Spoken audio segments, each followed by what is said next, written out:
Poderosas y poderosos, un cordial saludo. Bienvenidos nuevamente a Grivera Poder en la Anatomía. En esta ocasión vamos a hablar sobre el sistema nervioso autónomo.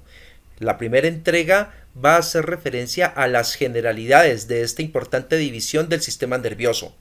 Presento un cordial, un afectuoso y grato saludo a los docentes del Departamento de Morfología de la Universidad del Cauca, muy especialmente al maestro Alfredo Grueso Torres, a quien considero una autoridad y una eminencia en el campo de las neurociencias. Nos ha aportado muchísimo, no solamente con sus enseñanzas, sino también con sus conferencias, con sus intervenciones, con sus trabajos y por supuesto con toda la motivación que ejerce sobre los estudiantes y profesionales para el aprendizaje de esta hermosa rama y disciplina que se denomina la neurociencia. Maestro, nuestra gratitud para usted. Los objetivos de la siguiente presentación son: describir la importancia funcional del sistema nervioso autónomo, definir los tipos de efectores regulados por el sistema nervioso autónomo. Vamos a identificar las divisiones funcionales del sistema nervioso autónomo, a localizar los tipos de neuronas que intervienen en el control autónomo y finalmente a determinar los tipos de neurotransmisión del sistema nervioso autónomo. Daremos a continuación cumplimiento al primer objetivo: describir la importancia funcional del sistema nervioso autónomo. Vamos a tener en cuenta que el sistema nervioso en nuestro cuerpo se encarga del control y la regulación de todas las actividades, incluyendo un sistema de autorregulación. Eso significa que las actividades respiratorias, digestivas, genitourinarias, endocrinas, las actividades de excreción, de locomoción, todas están reguladas por nuestro sistema nervioso y se establecen dos tipos de controles. Un control somático. El control somático hace referencia al desarrollo de aquellas actividades donde interviene la voluntad, como es el caso del movimiento efectuado por el músculo estriado. Vamos a tener en cuenta que los músculos estriados son derivados del mesodermo. Aquellos que derivan del mesodermo de los arcos faringeos son conocidos como los músculos branquioméricos. Hacemos referencia a los músculos de la expresión facial, los músculos de la masticación, paladar blando, faringe, laringe e incluso el tercio superior del esófago. Los músculos somitómeros son aquellos que derivan del mesodermo de los somitas. Aquí están incluidos los músculos de la lengua, del cuello, los de la pared torácica, pared abdominal, piso pélvico, columna vertebral, extremidades superiores y extremidades inferiores. ¿Qué tienen en común todos estos músculos? Que su control es voluntario, es decir, control nervioso somático. Lo contrario será el control autónomo o vegetativo, donde el control es de naturaleza involuntaria. Vamos a tener incluido aquí los músculos que se localizan dentro de nuestro globo ocular. Generalmente son los encargados de la acomodación del cristalino y de la regulación del diámetro pupilar. Las glándulas exocrinas, que son aquellas glándulas que presentan un conducto excretor, también tienen control autónomo. Glándula mamaria, glándulas salivales, glándulas sudoríparas. Las vísceras huecas también son controladas por la división autónoma del sistema nervioso. Las vísceras huecas en sus paredes van a presentar músculo liso que va a efectuar unos movimientos involuntarios que se conocen con el nombre del peristaltismo. De igual manera, la capa más interna de las vísceras huecas corresponde a la mucosa y la submucosa, donde se van a localizar las glándulas encargadas de las secreciones que van a mantener lubricada la pared de la víscera. Las estructuras cardiovasculares, el corazón y los vasos sanguíneos también presentan músculo. En el caso del corazón es un músculo estriado, el de los vasos sanguíneos es un músculo liso que también va a tener un control de tipo autónomo o vegetativo. Esta imagen nos está mostrando en un conjunto de estructuras dentro de los hemisferios cerebrales y el diencéfalo conocido como las estructuras límbicas. Allí está incluido, por ejemplo, la circunvolución o el giro del cíngulo o del cuerpo calloso, está incluida el área septal, vamos a tener por supuesto el hipotálamo, el complejo nuclear amigdalino, el hipocampo, el giro del parahipocampo, estructuras que se van a encargar de la memoria, de las emociones, las motivaciones, los sentimientos y por supuesto todas estas funciones integradas a nivel del hipotálamo, que lo vamos a considerar el centro integrador del sistema límbico. Lo mencionamos porque una de las funciones del hipotálamo es regular la respuesta autónoma o vegetativa. Para ello vamos a tener en cuenta por excelencia que la región hipotalámica anterior estimula la respuesta autónoma parasimpática, mientras que la región hipotalámica posterior estimula la respuesta autonómica simpática. Estamos hablando de dos divisiones, simpática y parasimpática. Por excelencia, la división simpática del sistema nervioso autónomo acondiciona nuestro cuerpo para las reacciones de emergencia, de huida, que generalmente están asociadas a la preservación y a la conservación de la vida, pero también acondicionan nuestro cuerpo para la actividad, para la respuesta física, como por ejemplo la respuesta agresiva, el ejercicio, la actividad sexual. Lo opuesto sería la división parasimpática, que acondiciona nuestro cuerpo para el descanso, el sueño, el reposo y por supuesto también acondiciona nuestro cuerpo para la actividad exclusiva del sistema digestivo. Por ejemplo, vamos a mirar la actividad cardíaca. En este video ustedes pueden apreciar por estimulación movimientos del corazón, sístole en los ventrículos, sístole en los atrios o en las aurículas. Estos movimientos son movimientos involuntarios efectuados gracias al músculo que presenta el corazón que se llama miocardio. Al ser movimientos involuntarios vamos a hablar de un tipo de control autónomo o vegetativo. Vamos a mirar acá un videoclip donde vamos a encontrar las asas de los intestinos. Ustedes pueden apreciar aquí que ellas están realizando estos movimientos ondulatorios. Se denominan peristaltismo. Como les indicaba, esto es gracias a que en las paredes del intestino delgado, del intestino grueso, vamos a encontrar músculo liso dispuesto en un estrato circular y en un estrato longitudinal.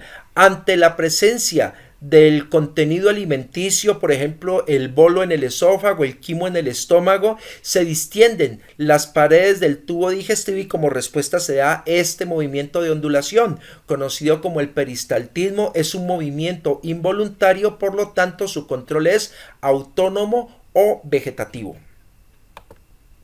Pasamos a darle cumplimiento al segundo objetivo, a definir los tipos de efectores regulados por el sistema nervioso autónomo. Recordemos que en el cuerpo humano los tejidos fundamentales son 4. Vamos a tener el tejido epitelial, el tejido conectivo, el tejido muscular y el tejido nervioso.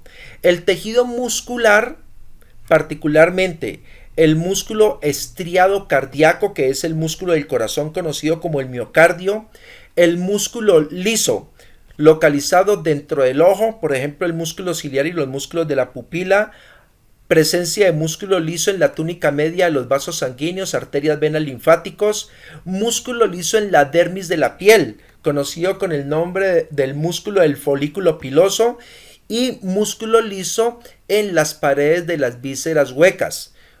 Vía respiratoria, vía digestiva, vía urinaria, vía seminal.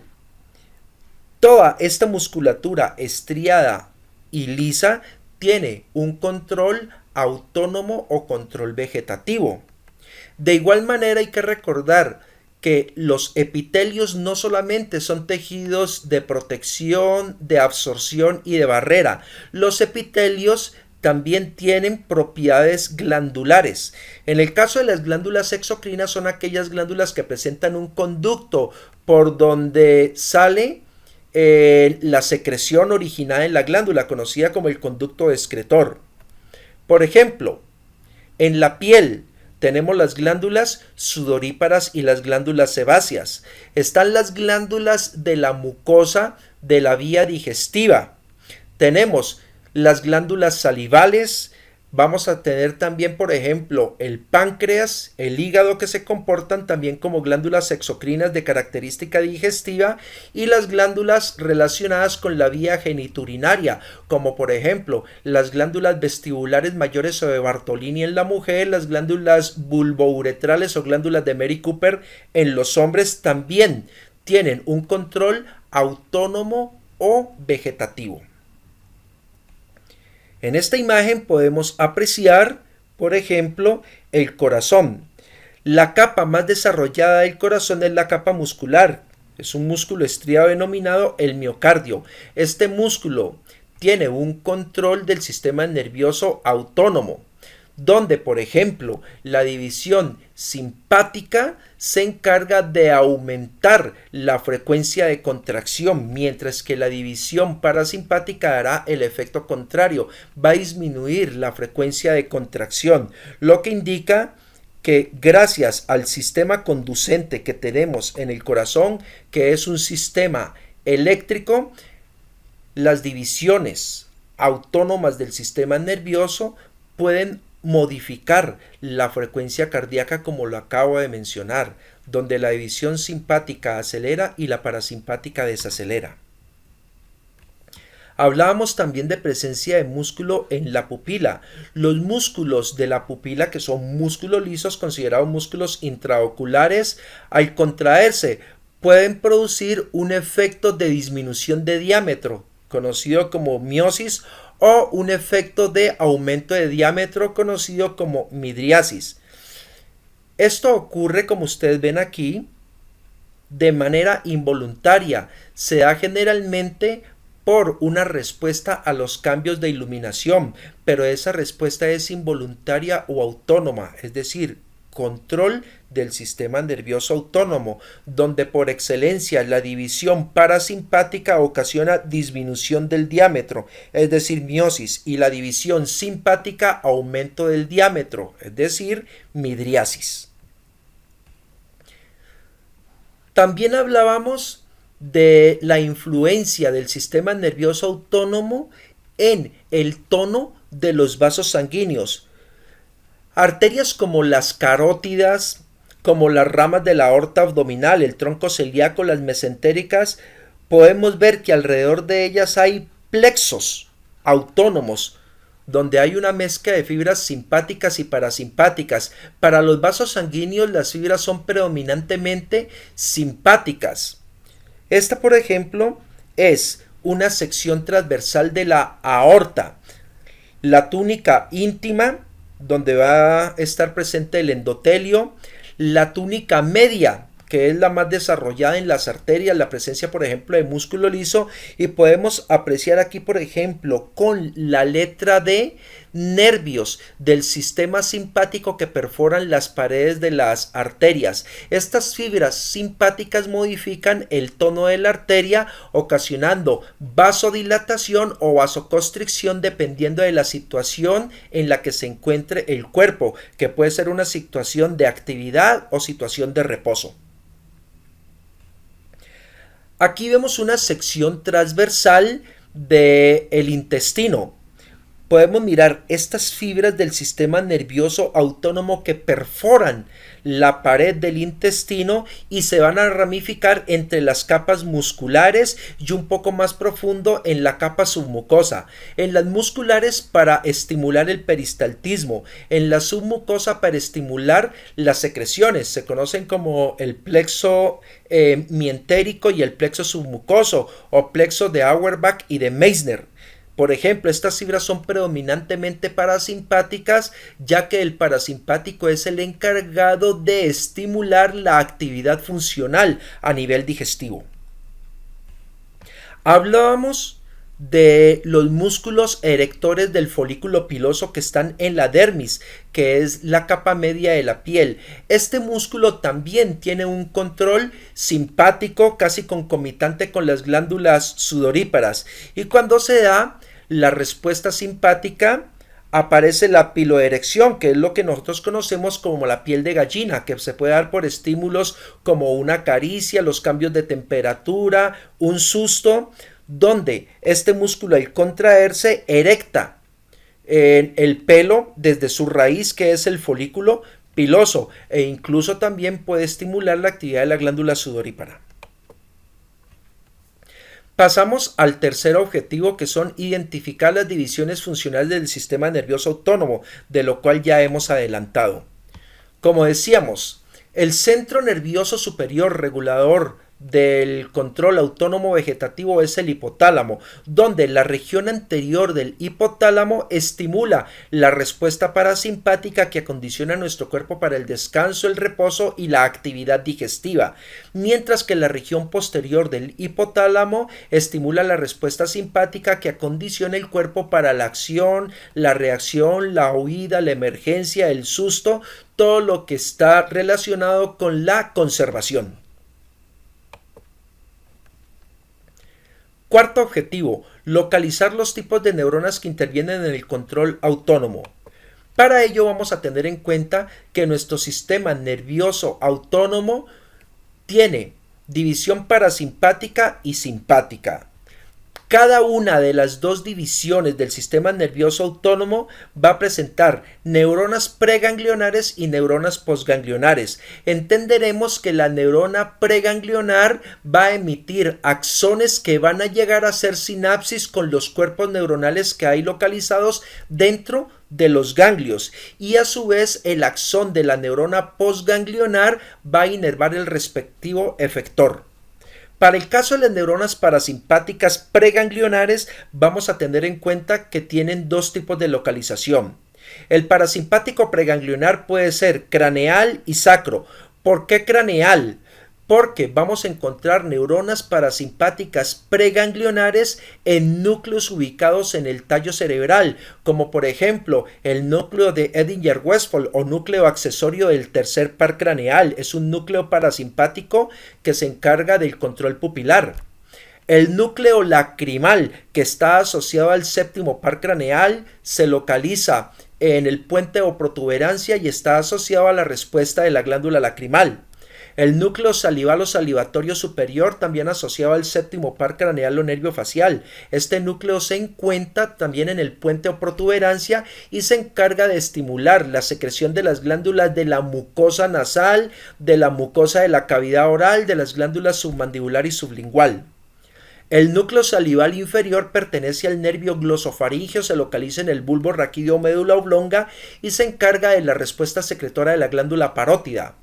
El núcleo motor dorsal le pertenece al nervio vago, se encuentra en el bulbo raquídeo y desde aquí se estimula la respuesta parasimpática para la vía respiratoria y para la vía digestiva. El componente parasimpático preganglionar sacro se localiza en 3 de los 31 segmentos de la médula espinal, específicamente en los segmentos S2, S3, S4, que son 3 segmentos de la médula sacra. Las neuronas simpáticas preganglionares les vamos a encontrar en 14 de los 31 segmentos de la médula espinal. Vamos a encontrar estas neuronas en las astas laterales de todos los 12 segmentos torácicos de la médula espinal y de los 2 primeros segmentos lumbares. Algunos libros pueden hablar incluso del tercer segmento lumbar en las astas laterales. Estas neuronas preganglionares inervan las posganglionares. ¿Dónde encontramos neuronas posganglionares parasimpáticas? Las craneales las vamos a encontrar en algunos ganglios periféricos relacionados con los nervios craneales, como por ejemplo el ganglio ciliar, que recibe axones desde el núcleo accesorio del tercer par craneal. El ganglio esfenopalatino o ganglio pterigopalatino recibe axones provenientes del núcleo lacrimal. El ganglio submandibular recibe los axones provenientes del núcleo salival superior. El ganglio óptico recibe los axones del núcleo salival inferior, y los ganglios viscerales que se encuentran en las paredes de las vísceras reciben axones provenientes del núcleo motor dorsal del nervio vago. De igual manera hay ganglios viscerales en el colon izquierdo, es decir, colon descendente, sigmoide, en el recto, en la vejiga, el pene, en las arterias del pene, donde vamos a encontrar axones provenientes de las astas laterales de los segmentos sacros S2, S3 y S4, que tienen que ver con la digestión de la parte izquierda del intestino, tienen que ver también con la parte de la erección. Los ganglios que contienen neuronas simpáticas postganglionares se organizan en dos grupos: los ganglios paravertebrales, que constituyen la cadena simpática, porción cervical, porción torácica, porción lumbar y porción sacra. Esta cadena se describe como una camándula o como un rosario. Ganglios que se encuentran unidos entre ellos a través de fibras ascendentes y descendentes. Pero también encontramos neuronas simpáticas postganglionares en ganglios prevertebrales, como los ganglios celíacos semilunares, los ganglios mesentéricos, los ganglios renales, los hipogástricos o ilíacos internos, que se localizan dentro de la pelvis. En este esquema estamos viendo los núcleos del tallo cerebral: mesencéfalo, protuberancia o puente, bulbo raquídeo, médula oblonga. Podemos encontrar en el mesencéfalo, a la altura de los colículos superiores, el núcleo de Edinger-Westphal. Es el núcleo parasimpático del tercer par craneal para la actividad pupilar y del músculo ciliar.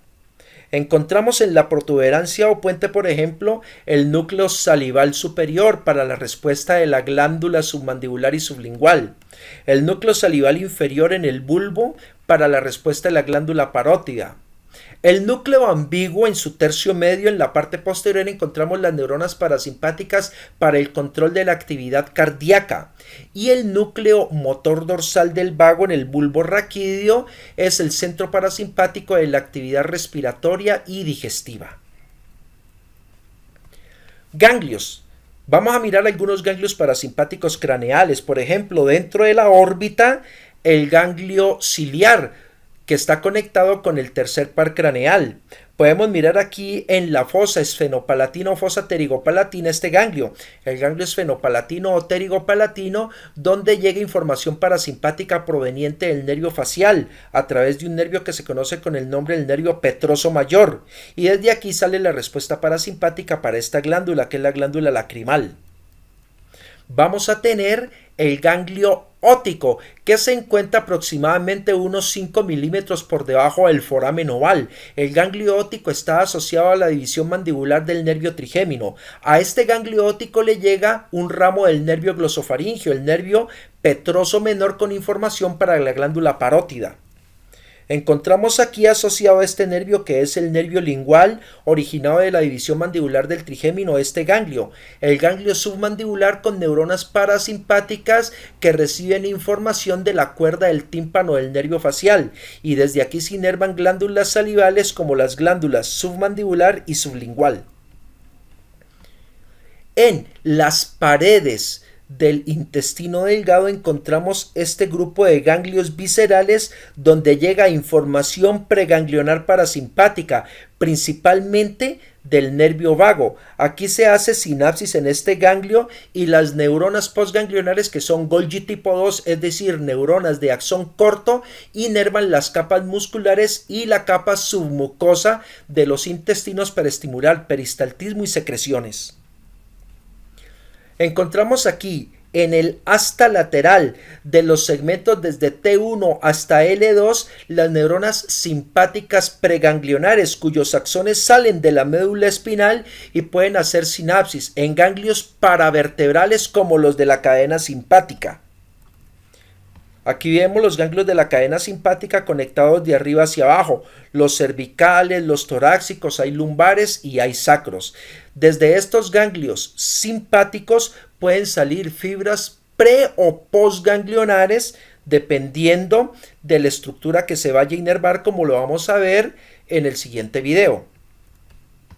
Aquí podemos ver cómo algunas neuronas preganglionares simpáticas localizadas en las astas laterales de los segmentos T1 a L2 llegan a los ganglios paravertebrales de la cadena simpática, pero no hacen sinapsis, sino que estas fibras salen como fibras preganglionares, constituyendo un grupo de nervios que se llaman los nervios esplácnicos. Vamos a concluir que los nervios esplácnicos son nervios simpáticos preganglionares que van a hacer sinapsis en un grupo de ganglios que se encuentran por delante de la columna vertebral y en relación con las ramas de la arteria aorta descendente porción abdominal. A estos ganglios se les conoce como los ganglios prevertebrales. Ejemplo, los celíacos, los mesentéricos, los renales.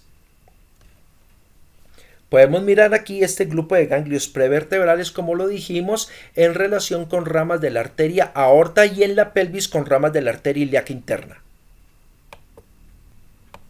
Pasamos a darle cumplimiento a nuestro último objetivo, que es determinar los tipos de neurotransmisión del sistema nervioso autónomo. Recordemos nuevamente, el sistema nervioso autónomo presenta una división parasimpática, una división simpática. Cada una de las dos divisiones posee neuronas preganglionares y postganglionares.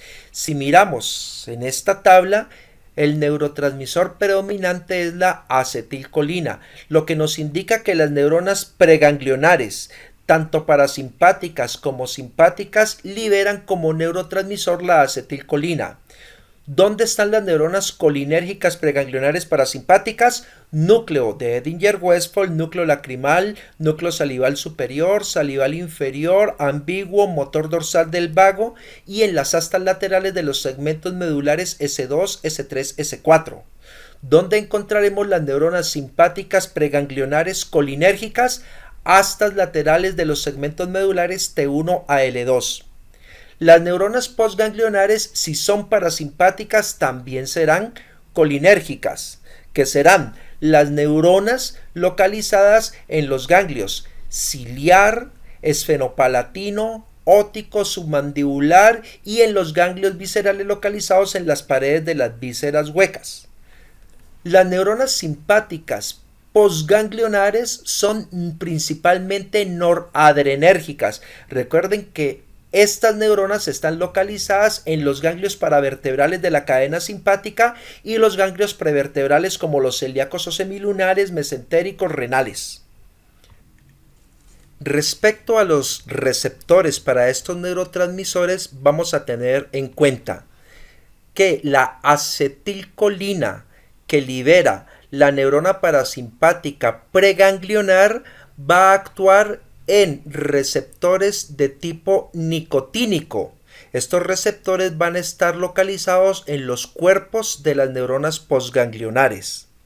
De igual manera, las neuronas preganglionares simpáticas que son colinérgicas también actúan en los receptores colinérgicos nicotínicos que van a estar en los cuerpos de las neuronas localizadas en los ganglios tanto paravertebrales como prevertebrales. Ahora, la neurona postganglionar, dijimos que la parasimpática libera acetilcolina. La acetilcolina de la neurona parasimpática postganglionar va a actuar en receptores colinérgicos muscarínicos en las sinapsis neuroefectoras. Eso significa que estos receptores muscarínicos los vamos a encontrar en el corazón, los vamos a encontrar en la vía digestiva, los vamos a encontrar en la vejiga. Para el caso de la noradrenalina, que es el neurotransmisor simpático de las neuronas postganglionares, va a actuar en receptores alfa 1, alfa 2, beta 1 y beta 2. ¿Dónde vamos a encontrar estos receptores? En las uniones neuroefectoras a nivel de la túnica media de los vasos sanguíneos, en las glándulas sudoríparas, en los músculos erectores del folículo piloso y en las vías seminales. También se puede describir el óxido nítrico como un neurotransmisor parasimpático postganglionar a nivel de las arterias del pene, que son las encargadas del fenómeno de vasodilatación y de consecuente erección. Como resumen, vamos a tener que el sistema parasimpático y simpático son antagonistas. Regulan a nivel de la pupila el parasimpático la disminución del diámetro, el simpático el aumento de diámetro. Para el caso de las glándulas salivales y genitales son estimuladas solamente por el parasimpático, mientras que las glándulas sudoríparas son estimuladas por la división simpática del autónomo.